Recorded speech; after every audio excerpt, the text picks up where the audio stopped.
Bismillahirrahmanirrahim. Nazreen, Assalamu alaikum. I am Mushtaq Shamim and you are watching BBC Badgaum Broadcasting Channel. Budgam broadcasting channel देखने वाले सभी नाजरीन और viewers का खैर मकदम है।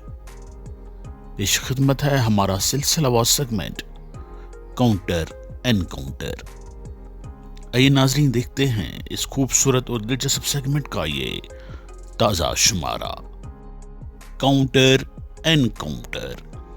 जी हाँ नाजरीन, आप अपनी स्क्रीन पर देख रहे होंगे सुनील शर्मा जी को। सुनील शर्मा जी बीजेपी के सीनियर लीडर हैं और जम्मू कश्मीर असेंबली में लीडर ऑफ अपोजिशन भी है। चनाचे गुज़श्ता दिनों जम्मू कश्मीर असेंबली का बजट इजलास इख्तिताम को पहुंच गया।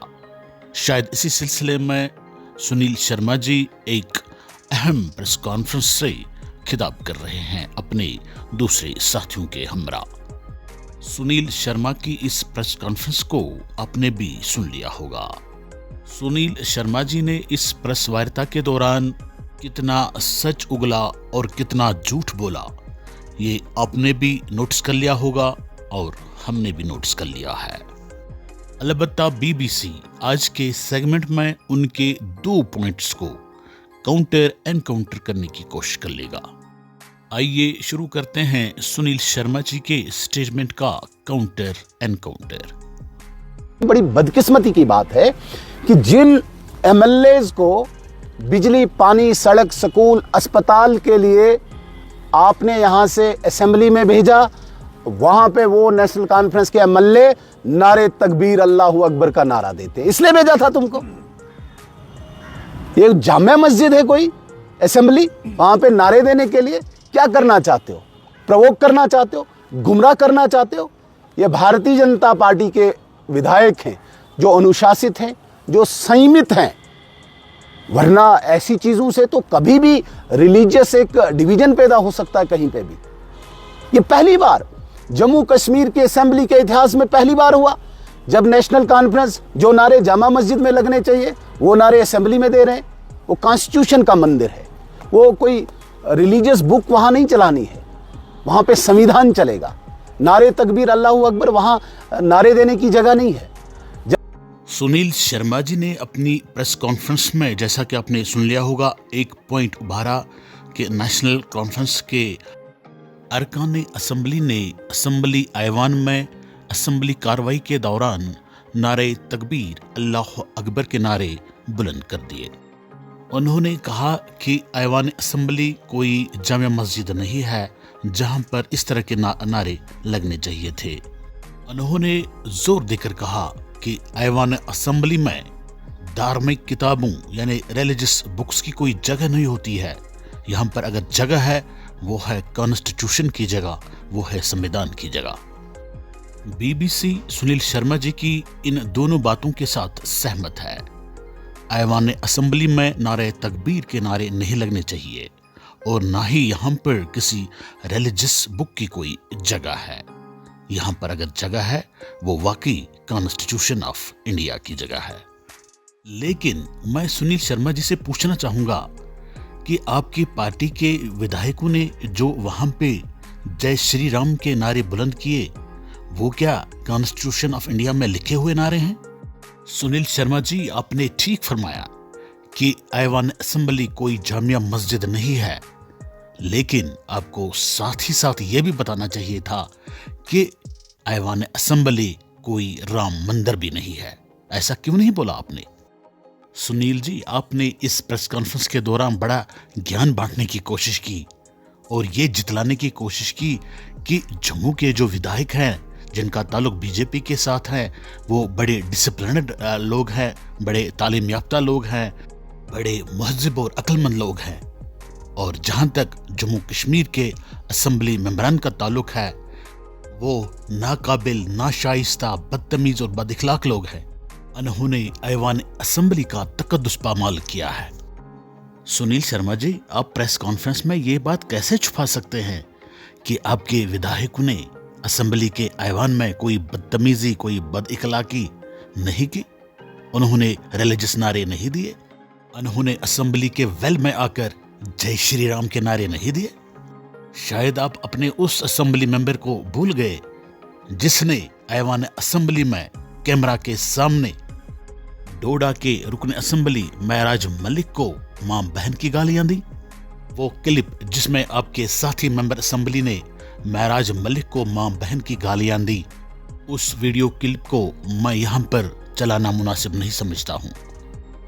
अलबत्ता वो क्लिप मैं यहां पर जरूर चलाऊंगा जिस क्लिप में, जिस वीडियो में मैं ये दिखा सकता हूं आपको कि आपके साथियों ने, आपके मेंबरान असेंबली ने, बीजेपी के मेंबरान असेंबली ने किस तरह से ऐवान असेंबली में जय श्री राम के नारे बुलंद किए।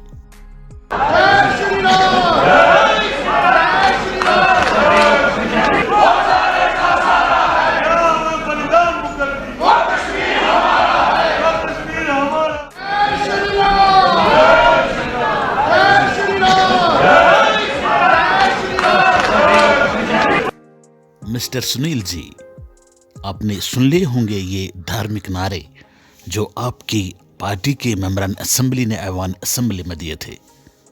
क्या बता सकते हैं कि वहां पे आपने ये नारे क्यों नहीं सुन लिए थे? आपके कानों पे क्या वहां पर पट्टी लगी हुई थी?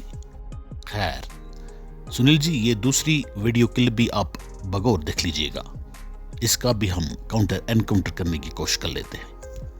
मुझे बताइए, 6 महीने हो गए, 50,000 कहाँ है नौकरियां? एक नौकरी जो नेशनल कॉन्फ्रेंस के बहुत बड़े लीडर के भतीजे को आपने लगाया बैकडोर करके, उस नौकरी के अलावा आम गरीब के बच्चे के लिए कहाँ है? जी हाँ सुनील जी, ये बात आपने सही फरमाई कि नेशनल कॉन्फ्रेंस ने गुज़श्ता 6 महीनों के दौरान किसी भी बेरोजगार को, तालीम याफ्ता बेरोजगार को, किसी भी गरीब को, किसी भी वोटर को नौकरी नहीं दी। अलबत्ता एक नौकरी जरूर उन्होंने दी, और वो नौकरी दी उन्होंने अपने एक खासुल खास लीडर के भतीजे को। ये बात आपने 100% सही फरमाई। लेकिन मैं आपसे पूछना चाहूंगा, जिस लीडर को, जिस खासुल खास लीडर के भतीजे को नेशनल कॉन्फ्रेंस ने बैकडोर से नौकरी दिलवाई, वो लीडर कौन है? उसका नाम आपने क्यों नहीं बताया? जी हाँ, मैं बताता हूं। वो खासुल खास लीडर है जनाब अब्दुल रहीम राथिर साहब, जो फिलवक्त जम्मू कश्मीर असेंबली के स्पीकर हैं। और एक बात, ये जो ऑर्डर है, ये बैकडोर ऑर्डर जो है, अपॉइंटमेंट ऑर्डर जो है, एंगेजमेंट ऑर्डर जो है, वो 4 अप्रैल को जारी हुआ था, और इस तारीख को जम्मू कश्मीर असेंबली का बजट इजलास जारी था। आपने इस अहम इशू को असेंबली इजलास के दौरान, असेंबली कार्रवाई के दौरान क्यों नहीं उजागर किया? आपने इस मामले पर क्यों नहीं वहां पर हंगामा किया? क्यों नहीं आपने उसी दिन असेंबली के अंदर और असेंबली के बाहर प्रेस नुमाइंदों के सामने शोर मचाया?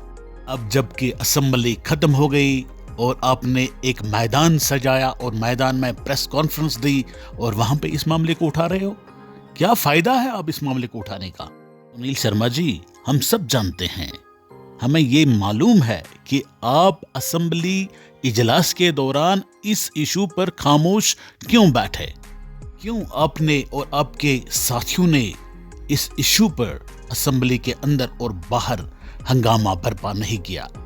चले आए, मैं बताता हूं आपको। इस मामले को आपने असेंबली के अंदर इसलिए इग्नोर किया था क्योंकि असेंबली के ऐवान में वक्फ कानून को लेकर अब्दुल रहीम राथिर साहब ने बहसते स्पीकर असेंबली आपका साथ दिया, आपकी पार्टी का साथ दिया। वक्फ कानून पर बहस करने की इजाजत नहीं दी जो आप चाहते थे, इसीलिए आप वहां पर चुप बैठे। अब्दुल रहीम राथिर साहब के भतीजे को, या कहिए चचेरे भाई को, रिटायरमेंट के सिर्फ 4 दिन बाद नए सिरे से एक अहम पोस्ट, एक अहम मनसब फराहम करना, शायद एक गिफ्ट दिया है आपकी पार्टी ने, आपने और उमर अब्दुल्ला ने अब्दुल रहीम राथिर साहब को। शर्मा जी, ये पब्लिक है और ये पब्लिक सब जानती है। शुक्रिया नाजरीन, बीबीसी के साथ बने रहने के लिए आपका बहुत बहुत शुक्रिया। Thanks for watching BBC.